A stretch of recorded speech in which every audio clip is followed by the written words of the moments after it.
comme le dit Psaume 103, à partir du verset 3, mon âme bénit l'Éternel et n'oublie aucun de ses bienfaits. C'est lui qui guérit toutes les maladies. La Bible dit toutes les maladies avec S à la fin. Dieu guérit toutes les maladies sans exception.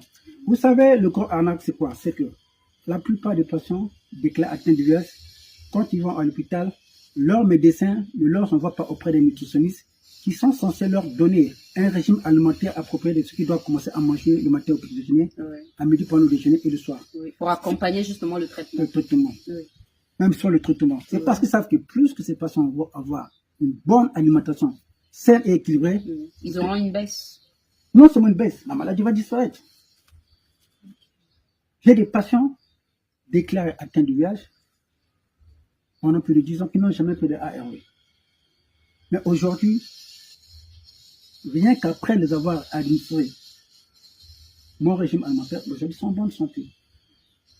Du coup, c'est au début. Parce que, vous savez, je prends un autre exemple.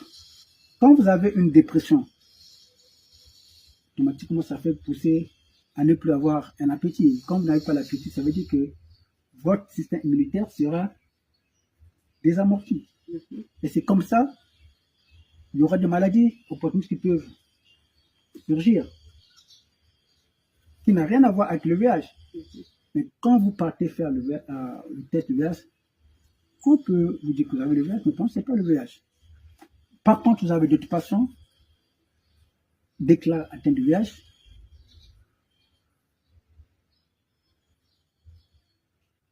sans même faire le contre-expertise pour que qu'on parte encore dans d'autres, qu'on fasse d'autres examens, parce que quand on parle du VIH, il faut tenir compte au moins de plus de 60 pathologies, le paludisme, la grippe, la tuberculose, etc.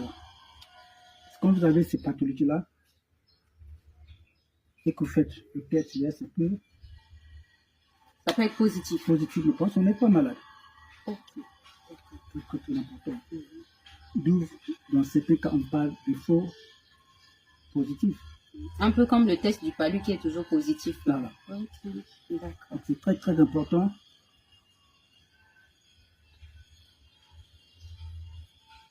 Une autre leçon que je veux apporter, c'est très très capitale. En aucun cas, on a pris l'échantillon d'un soi-disant malade du VIH qu'on nous a présenté devant les médias comme CNN, BBC World, France 24, so forth.